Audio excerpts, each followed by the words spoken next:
Hello students, how are you all? I hope you all are doing good. Children, as you all are aware that we had started our chapter 5, that is separation of substances, in which first we understood what do you mean by substances and how they are categorized in different category. Since on the basis of that category only we are going to use different methods of separation. So yesterday in yesterday's class, so I'll make you revise all those things what we have done till now, that is substances which are further divided into two categories, that is pure substance and impure substances. Impure substances are also known as mixture. Now pure substances can be categorized into further two categories, that is elements and compound. Now elements are the substance which are made up of only one kind of an atom. Only one atom which cannot be divided further, which cannot be simplified further. That is known as element. And compound, when we combine two or more elements, then a compound is formed, which is pure substance. But when we divide, when we simplify them, we will get two or more elements which are combined to form that particular compound.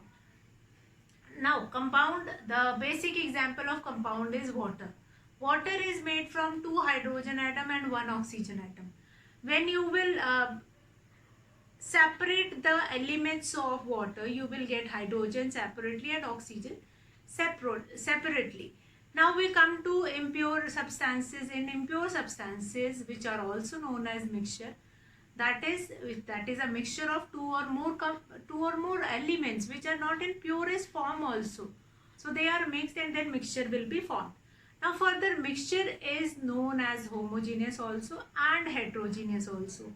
Homogeneous, when any solute, means if I take sugar, if I take salt, which is completely dissolved in the water, and we cannot see the particles of sugar separately, we cannot see the particles of salt separately, then that is known as a homogeneous mixture. And if we have a spoonful of sand and we mix it in the water, since we can see that sand which is there in the water, so that is known as heterogeneous mixture. Okay, so now this much we have done. After that, why do we need to do separation? What is the requirement to do separation? To get desirable substance, to remove undesirable substance or the substance which is not useful, and then to get the substance or an element in its purest form. And so for this we are using the separating method. Most of the separating method we were using in our day-to-day life also, and you all have seen it also, that like your mother is using it and your dadi or nani is doing it, but you are not going to find it out there that okay, now these are the methods of separation. But after studying this topic, you can find it out in your daily life that many places you were using these methods of separation. Like when you are making tea, you are straining out those tea leaves to get pure substance, that is tea. If you have those tea leaves in that tea, can you drink that? No, that is not possible. You are not able to drink it. That will happen in many things. If you will take it out juice of carrot or cucumber or anything, then after that you are going to strain it. Then you will get that juice in the purest form. That will happen in the case of soup also. If you are making tomato soup, you will pressure cook that tomatoes in the pressure cooker. After that you will mash it and strain it out. The pulp which is not required, that peel of tomatoes which is not required, that will be strained out. So these things we were using. Sieve which is used at your home to strain out that husk from wheat flour. Fine, that husk from that rice also. So that all things, these all methods of separation you were using in a day-to-day life. So related to that methods of separation, yesterday we have done 3 methods of separation. First is hand picking, which is very common method, and I have told you the definition of hand picking also. This method can be used when the component of mixture differ in their size. Fine. When the size of impurities are that much big that you can find it out, you can see with your naked eyes and you can remove it. Fine. Then in this category of methods of separation, we are going to see the next. Now methods of separation. Okay. Now methods of separation, yesterday we have seen hand picking. After that we have done sieving also. Sieving, you have seen that a huge sieves on construction sites also. Wherever your house is going to be built, or if you have seen any construction area, you will be getting a huge sieve on which they were pouring a whole bag of cement or sand to take it out that finest particle of sand, and then the big stones or big particle of sand that will remain in the sieve. Now sieving, this method is used when a mixture has compound of different sizes. Again, hand picking, in hand picking also you must be there. The components or the impurities are of different sizes so that you can find it out that is not similar to that particular useful item, as well as with the sieve also. Then we come to threshing. Threshing done in field with crops after harvesting. Harvesting means when they are cutting out all those plants in the fields like rice plant or wheat plant, then they have long stalks with it, long stem with it. They tied that bundle with that stalks and then they will throw it in the sun. And after 2-3 days when it get dry, and then they will be using that thresher. Now traditional method that is used for threshing, that is they have a piece of a huge stone and on that they were beating that whole bundle, and then grain will be separated and the stalks will remain in that bundle. So that is the traditional method, and they can collect the grain, all the grain from there. But nowadays we use machines also for separating it.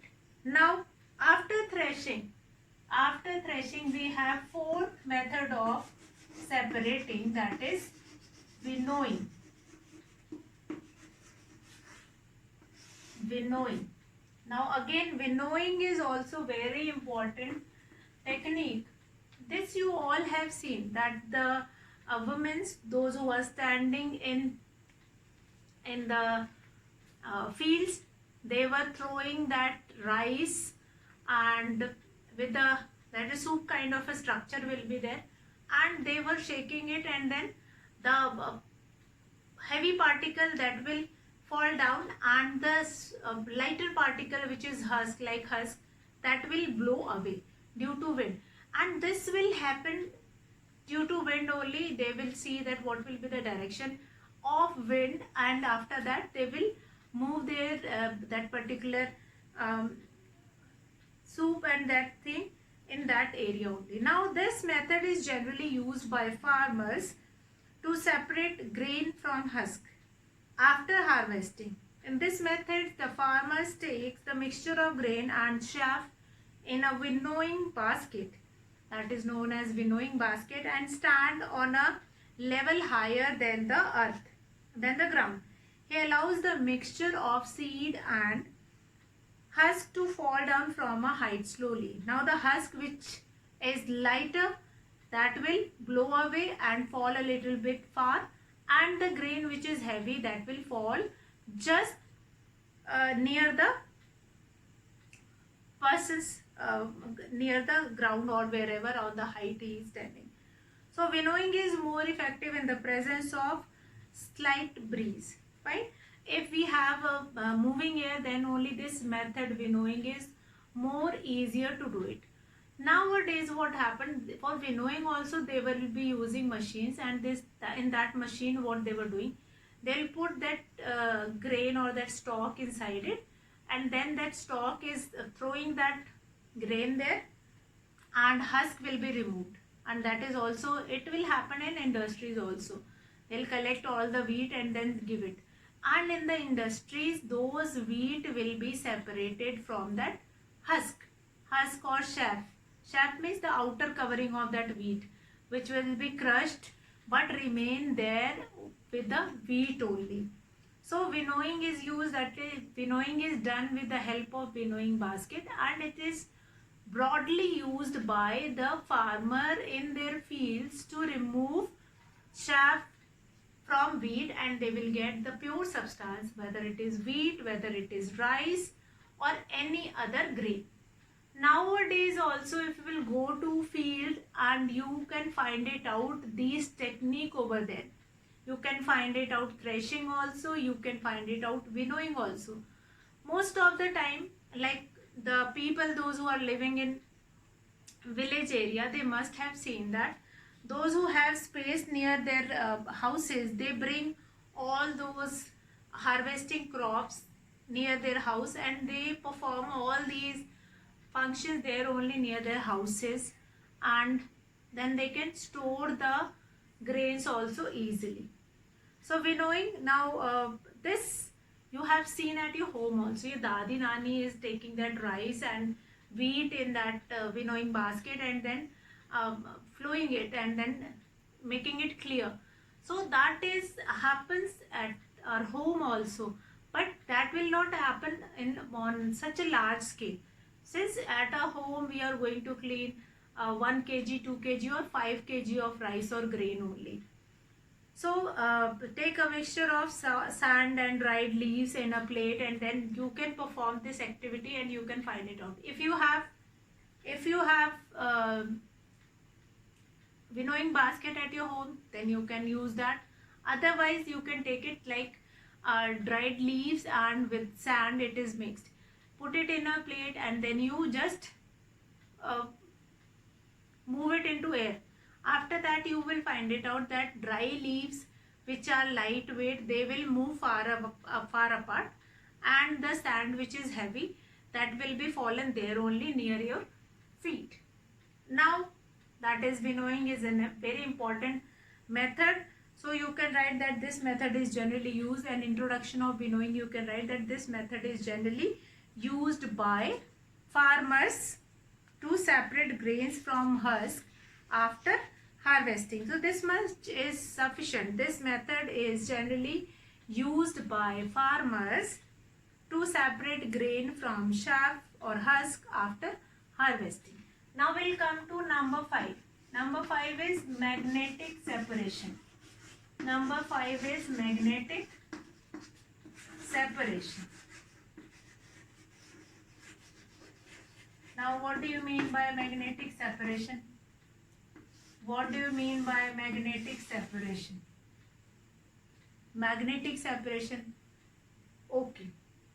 So if you have any magnet at your home, you just throw that magnet and watch whether it will stick with door, whether it will stick with your refrigerator, whether it will stick with the window, and find it out that magnet stick to which kind of a metal or wood or plastic or whatever.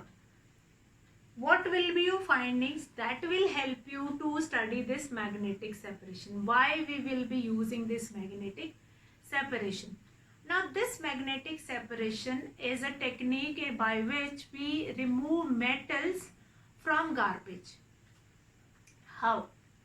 Now in this technique we will be using huge magnets. Now magnetic separation, this technique comes from that concept only, that magnets are used, or magnet has a property that it will stick to metals, especially iron. So if you have a huge garbage and you want to remove iron from that whole garbage, so what you can do it, that you can easily take it out all the iron things or the metal which are mixed there. You can move a magnet over that garbage, and you will find it out that all the things which made from metal, that will stick to that magnet. Since magnet has its property that whatever all things which are made up of metal, they will stick to magnet. So we are going to use this property of magnet to use this magnetic separation. Now this method is used for solid mixtures when one of the component is attracted by a magnet. For example, if we move a magnet over a mixture of sand and iron fillings.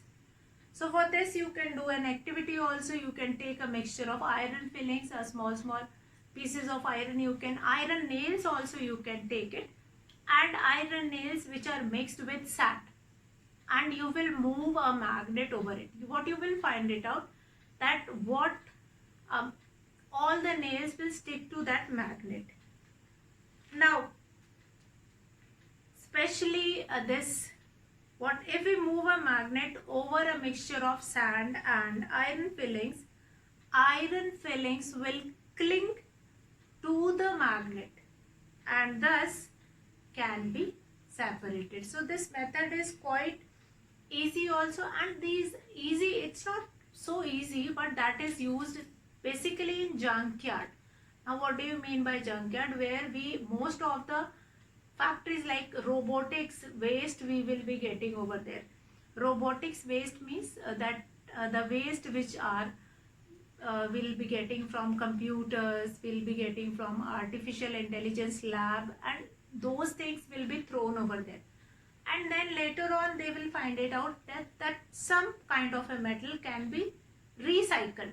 So what they will be doing, that if they want to separate iron from that junkyard, they will move that magnet and that iron can be melted and then another product can be formed. So that in that way magnetic separation is very useful. Now junkyard is what?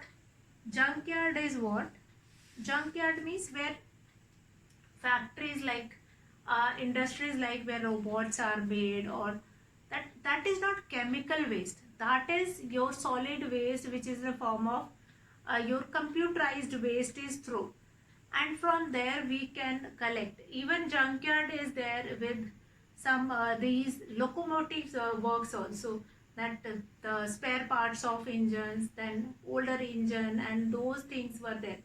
In car factories also we will be having those junkyard.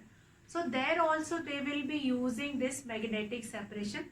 This magnets will be roll over that whole junkyard, and then the waste material means waste metal which is inside over there, that can be take it out.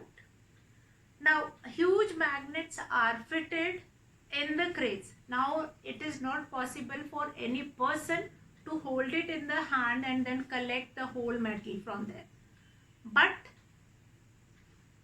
huge magnets were there which are fitted in a crane, and they are moved over that junkyard or over that junk, and then whole magnetic things, metallic things will cling to that magnet and then can be separated. Now we have finished with first 5 methods of separation, in which we are separating solid substance from solid impurities. Okay, now I am going to ask few of the question here. Now name the methods of separation to separate a mixture of.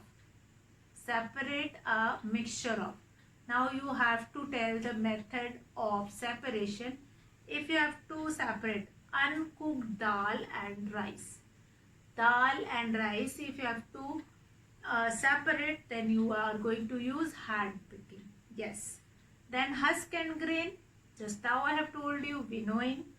Then grain, seeds and stalk, that is threshing. Then pebbles and sand at construction, so you are going to use sieving. Fine, sieving is used. And if you have to remove metals from a junkyard, then you are going to use,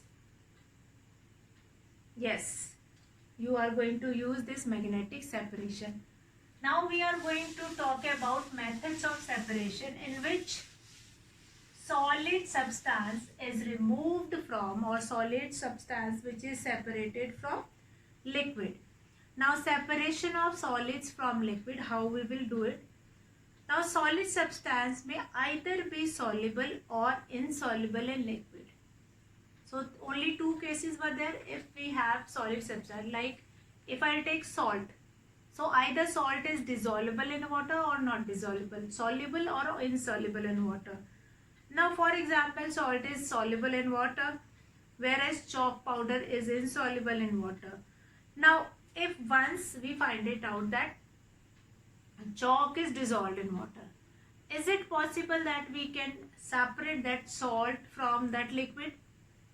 Yes or no? Yes, it is possible. We can separate salt from that liquid, from that whole solution we can separate salt. How? If the answer will be no, if you are going to say no ma'am, we cannot separate salt. So here I am not talking about that how will you separate at home. I am talking about that industrialization or in laboratory, how will you separate it? Since salt is already dissolved in seawater and we are getting salt from seawater. If you remember that salt basically will be getting from seawater, and seawater is treated to get all these salt. First the water getting evaporated, the salt remain. 40% salt is there in seawater. So when they evaporate that seawater, salt will remain there, and after that salt will be refined, that will be cleaned, that will be chlorinated, and then sodium chloride, that salt will be formed, which is a common salt which we are using for our food. So here the first technique which will tell you, like chalk powder or sand which is insoluble in water, how can you separate that? How can you separate that sand or chalk powder from that solution? Okay, so here we are going to do it, separating insoluble solids from their solution. Fine. So we are going to do separating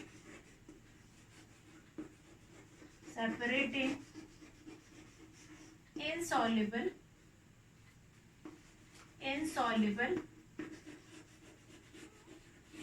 solids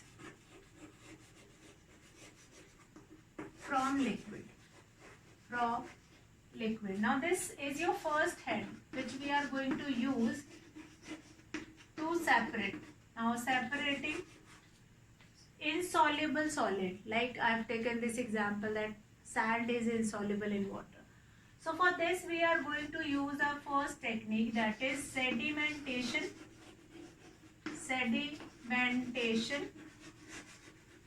and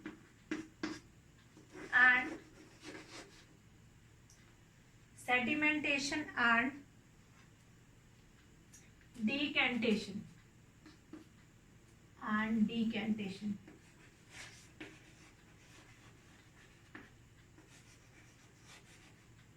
write it down here. Sedimentation and decantation. Now what do you mean by this? Now sedimentation and decantation is the process by which you can separate insoluble solids from a liquid. Now what we will do? In this? Sedimentation means sediments will be settled down in that solution, and decantation, the upper water which is clean, once the sediment will get settled in the water, that can be decanted. Now the process of settling down of heavier insoluble particles from a mixture is called sedimentation. So solid particle or heavier particle which are insoluble in water get settled down in the water. That is known as sedimentation. That get settled down in the water. That get settled down in the water. In the water. So that is known as sedimentation. That is known as sedimentation. Now decantation means that solid particle will settle down, that is the particles which are heavier and settle down in the water, which are insoluble in water, that will get settled down. Which is soluble, that will dissolve in water, but which is not soluble in water, that will get settled down in the bottom. And over that will get pure water, that will be removed in another container or another beaker. Fine. So that is known as decantation. Now muddy water will remain clean. So what is a decantation? The process of pouring out the clean supernatant liquid into another beaker. So let's see with figure also. For example, you will take a beaker, and in this beaker you will take water. Along with that you will mix sand in this. Fine. So you have mixture of water and sand. You have taken mixture of water and water plus sand. So what you have done, you have taken a glass rod and you have mixed all this solution. You have mixed all this solution and leave this solution for some time. Leave this solution for some time. After some time, what you will observe that in a beaker, water is flowing above and the sand or the heavy particle, like it can be stone also, that will settle down in the bottom. That will settle down in the bottom. So you will remove that glass rod and the heavy particle which settle down in the water, you will leave it there only. You are going to take another beaker, another empty beaker you are going to take it, and from this you will pour. From this beaker B or second beaker, you are going to pour the pure liquid. You are going to pour this pure liquid in this beaker